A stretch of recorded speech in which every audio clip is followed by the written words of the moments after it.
Welcome to the TJ Mauldin Leadership Podcast, where we talk about life, leadership, and the gospel.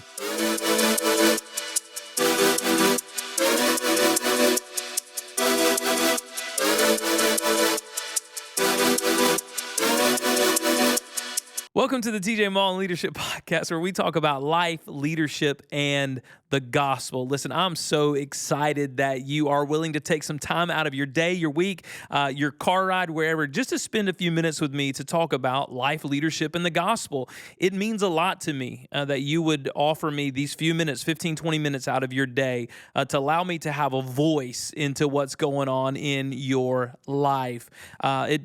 Listen, if you want to subscribe, click the subscribe button. If you glean something beneficial, if you enjoy this podcast, I would absolutely love it if you would share it on your socials.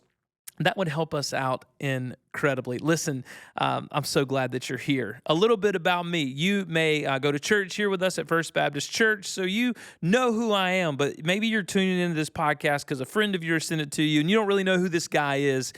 So I just want to take just a snapshot, just a moment to tell you about myself. My name's TJ Mauldin. I've been serving in ministry for 20 years. That's right. For 20 years, I've been following Jesus and serving in ministry. I just celebrated my 20th year coming to faith in Christ this past January. I've been on staff at First Baptist Tifton for 10 years. I came here 10 years ago with a request, like, hey, man, we want you to sing 3 songs with an acoustic guitar in the basement. We've got this little service thing going on, and could you come and sing and lead worship? And so I said, yeah, sure. And I really felt like I wanted me to do that. So I was on board here for about 6 months, and someone asked me to start teaching the scriptures. And mixing those two things together, teaching about Jesus and singing about Jesus, we just began to see some really cool things happen. That crowd grew from 60 to about 200, 200 to 400, 400 to 600.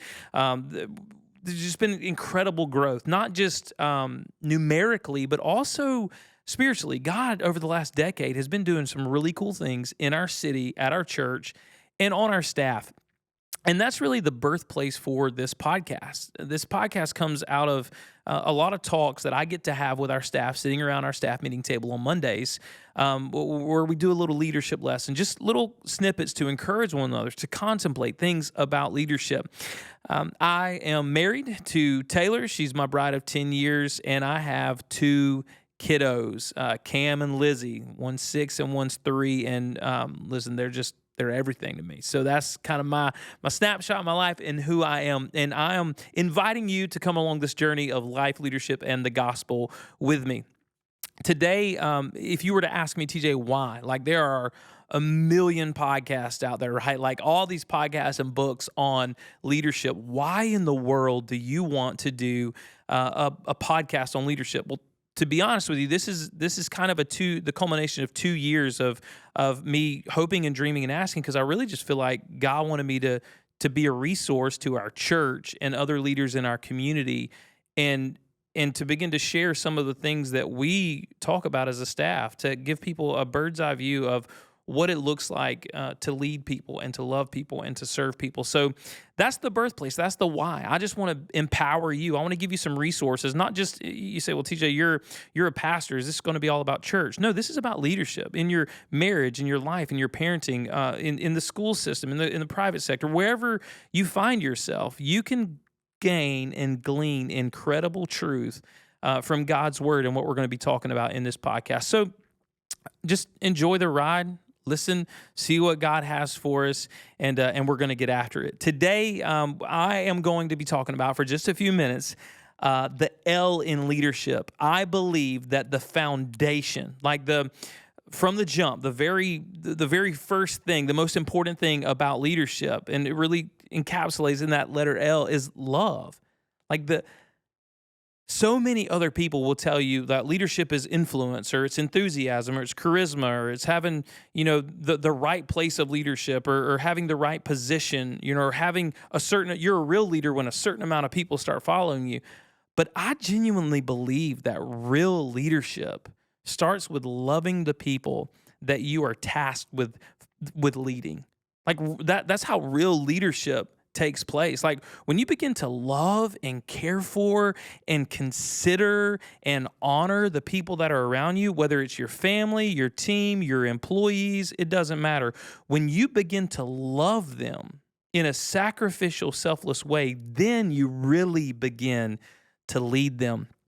You've heard the story, no doubt, of young men and women in America who love their country so much that they volunteer their lives to go overseas and to give up their momentary freedoms to offer other people freedoms. And there's always a story that's intrigued me when it comes to battle. The idea of this grenade being launched into the middle of a convoy. And one of the guys in the group, or one of the ladies in the group, throw themselves on top of the grenade and muffle the explosion. And it saves the lives of people. There's actual accounts of this happening. It saves the lives of all the other people in their convoy. And that idea, for me, has always been perplexing, because not necessarily perplexing, but it's always just caused me to wonder, like, their allegiance and their thought process in that moment. And what I really boil it down to is, in that moment, they weren't thinking about America, and they weren't thinking about the implications, even the long-term implications of what's going to happen when this grenade detonates. They were thinking about the people standing around them. They had a genuine love, and they knew that if they did not take action, if they did not cover that grenade with their own body, then their whole team was going to lose their lives. And they loved their team more than they loved themselves. Today, the Bible verse that I want to really focus on, the little snippet of scripture that I want us to share together and think about, is 1 Corinthians chapter 13.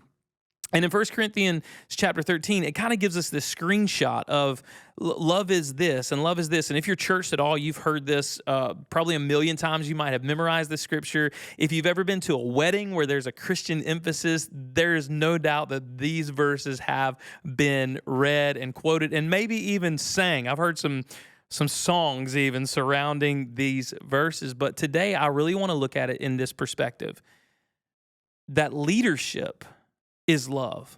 And to really lead people, you have to genuinely love people. And if that's true, then when we read 1 Corinthians chapter 13, and it says, we'll begin here, love is patient, then what we really grab together from that is that leadership is patient. You say, well, okay, what does that mean, TJ, that my leadership is patient? Well, it means that leadership is sometimes inquisitive rather than accusatory.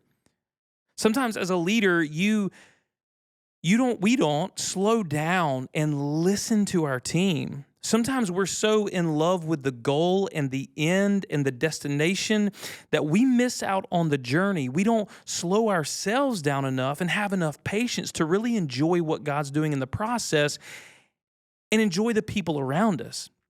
We want to jump to the end. We want to jump to the finish line, but we don't want to empower and encourage and celebrate along the way. And leadership is patient.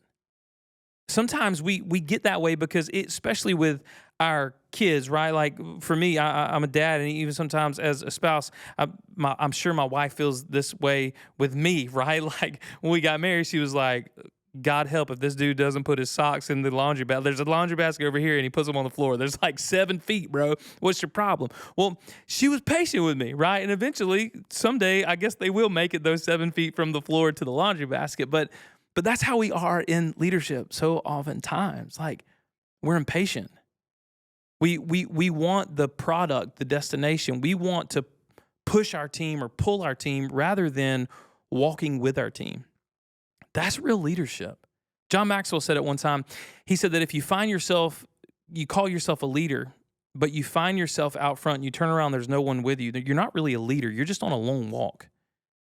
And my fear sometimes is that we get so hurried in leadership that we don't slow down enough to bring our team on with us, our family, our friends, whatever it is, whoever it is that we're tasked with leading, that we have the opportunity to shepherd and pour into. Sometimes I'm afraid that we outrun them because we know the vision, the mission, the purpose. We know where we want to go, but we know where we want to go. It's not important that we know where we want to go. It's important that we empower the people around us to go with us on the journey. And for you to do that as a leader in whatever the business world, church world, whatever it is, for that to happen, you've got to be patient because love is leadership. Real leadership is love, and love is patient. It's not only patient, though, it's kind. It's helpful and friendly and considerate. Like real leadership is kind. It's not bossy and pushy and hyper confrontational continually. Now there's a time to confront and there's a time to settle differences, but real leadership is a kindness, a helpfulness, a desire to put your teammates in front of yourself, for you to lift them up and to serve them. And Jesus taught us that when he washed feet. Remember, there's this part in the Bible, and if you're not church, I'll kind of paint the picture for you. Jesus kneels down to wash his disciples' feet. And this is an act of incredible service. This is an act that a leader, right, is not supposed to do. But Jesus was so helpful and so kind and so considerate of his team, the people that had surrounded him, that he knelt down and washed their feet. He poured out acts of service on his people, on the people that was his crew, it was his dudes, it was his followers, right? He was the leader. They were the followers. But he operated in such kindness and consideration and in such a helpful way that it lifted them up and it added value. So that's a way to evaluate your leadership. Are you a patient leader, or are you impatient? Are you inquisitive? Are you asking questions? Are you really trying to get to know your team, or are you demanding and accusatory? Are you kind, or are you unkind? Are you mean? Right? There's something to ask ourselves, like, am I a kind person? Am I kind to my team? Do I show love to my team? Does my team know that I love them? And the next thing would be envy. And this is really interesting. If you're following on in 1 Corinthians chapter 13, or you want to read that verse sometime, it says, love is patient, love is kind. It does not envy. And envy is a tricky thing. Because to be a good leader, you want to surround yourself with people that are better than you, right? Like John Maxwell paints it in numbers. You know, he says, if you're a 4 in leadership, and the way he talks about it is like this. He's like, if you're a 4 in leadership and you want to be a 7, surround yourself with 10s and they'll bring you up. Well, I remember one time distinctly in my life, I was leading worship and we were traveling all over the country. We were blessed with all these opportunities to lead worship. And so we were singing and doing music, and this guy joined my band. And his name was Matt Tomlinson. He's actually the worship leader, one of the pastors, one of the elders at Forster Community Church in Leesburg, Georgia. And Matt is so good. Like, he's so good at singing and leading worship and leadership and writing and playing guitar. He's just amazing, okay? And I remember when Matt came on the team, and I invited Matt onto the team. But even though I invited him, it didn't protect my heart from envy. I remember looking in on his life and thinking, man, I wish I was that good. I wish I was that kind of singer. I wish I had the kind of discipline that he has. All these things where I felt like, okay, this is weird. I'm feeling envy. I've never really felt envy before, but I think I'm envious of this dude's giftings. And the way that I found to war against that envy, maybe you find yourself that way. If you're a good leader, then you're surrounded by other good leaders, and you may be tempted to look in on the gifts in their lives. In their lives, they may be gifted in a different way than you. And you may be tempted to look in and feel a sense of envy, like, oh, I wish I had that, or I wish I had that gifting or whatever. My encouragement would be war against that envy with empowering them. Specifically, war against that envy in your heart by celebrating the giftings in their life that you wish you had. Not out of a false heart of like, oh, I'm just going to fake it till I make it. You know, I'm really envious, but I'm just going to celebrate this person until I feel like really celebrate them. No, like genuinely appreciate those giftings and realize that God brought those people alongside of you so that it would make you better. And as you celebrate other people celebrate you, honoring each other at every turn. And you're lifting up their gifting, you're lifting up your gifting, and you're both getting better together. So don't envy. Don't allow envy to creep into your heart and steal the joy of serving with people that are better than you. Cool? All right. Bragging would be the next thing for me. Love is patient, love is kind. It does not envy, and it doesn't boast. It's not boastful. It's not braggadocious. It doesn't spend time just talking about itself. Real leadership is not going to walk into a room and tell you how great of a leader it is. Real leadership is going to walk into the room and genuinely begin to honor the people around them. Less boasting about themselves and more boasting about the people in their organization. Listen, you want to be a part of an organization where the leader is honoring the people around them, willing to give the credit for their work away to other people, right? Like willing to lift other people up and to celebrate one another and to celebrate the small wins. This is what I would say too. So many times in leadership, it's really an insecurity. We feel like we have to let everybody know how great we are and how hard we're working. I've been tempted to do that at times in my own life, in my own ministry. Like I got to make sure everybody knows how hard I'm working. Got to make sure everyone knows that I'm a valuable asset and a part of the team. I got to make sure people know. Well, listen, if you're honoring people and loving people and serving people, that's going to be known. As a leader, what you have to focus on, like, are you self-centered or selfless and other-centered? Am I using my time to boast myself up and to build myself up? Or am I going to intentionally use my time to honor other people around me? Because leadership is not boastful. It's not braggadocious. And it's also not arrogant. That's the next part. If you check out that verse in 1 Corinthians chapter 13, love, which I believe is the foundation of leadership, love is not arrogant. And so leadership should not be arrogant. It should not be you follow me because you do what I say. I'm your boss, right? I'm your dad. I'm your parent. So you do whatever I say whenever I say it. Man, that kind of arrogance breeds in people's heart a contempt, like a resentment and frustration. So you don't want to be arrogant. You want to be humble. Real leadership is humble, and it's not rude. That I love that when Paul was writing 1 Corinthians, he put that in there. Like love's not rude. Listen, leadership is not rude. It goes back to the second point is kind. Like real, genuine leadership is kind. It's not rude. Real leadership doesn't insist on its own way. That's another thing that you'll see. Real leadership does not insist on its own way. It's not self-serving and it's not self-seeking. Real leadership, I love this story from Steve Jobs. When Steve Jobs was, when he was at Apple, he's no longer alive, so he's no longer at Apple. But Steve Jobs, he said this one time. Someone asked him, they said, "So Steve, does your idea always win?" And he said, no, he said it with much more colorful language, but he said, absolutely not. He said, listen, and he said this in the interview, he said, if the secretary at our company, at Apple, has a better idea than me, then her idea wins. Because I'm not insisting on my idea or my way. I'm insisting on the best way. And I always think about that story. Like it's not about love, and good leadership doesn't insist on its own way. It insists on the best way, the best idea. So listen, leader, if you're leading, get over yourself, right? Like if somebody brings up an idea that's better than yours, honor them and at least try it, experiment with it, go after it. And listen, when it works, give them the credit. Like lift them up, clap for them, champion them. Listen, leadership, good leadership does not insist on its own way. It insists on the best way. Just got a couple more things to share with you, and we're going to wrap up this first podcast. But I want you to hear this. This is really cool, and this is something I thought about today when I was thinking about these two last principles. It's in that verse in 1 Corinthians 13. It says that love does not get irritated or resentful. And as I thought about that, what I realized was like, what that's really saying is that love, or a leader, does not allow emotions to get the best of them.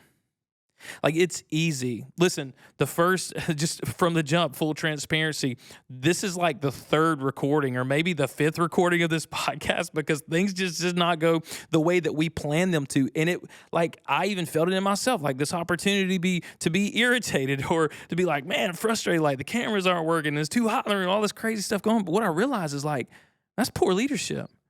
Like real leadership is not allowing your emotions to dictate your response to the people that you're called to serve and lead.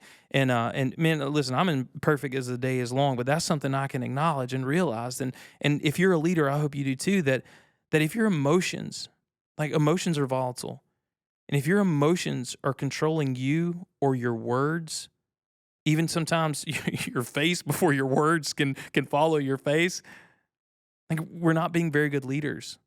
We're allowing our emotions to lead us rather than us leading other people and submitting our emotions to our love and care for other people. So think about that. Real leadership's not it doesn't get easily irritated, and it's not resentful.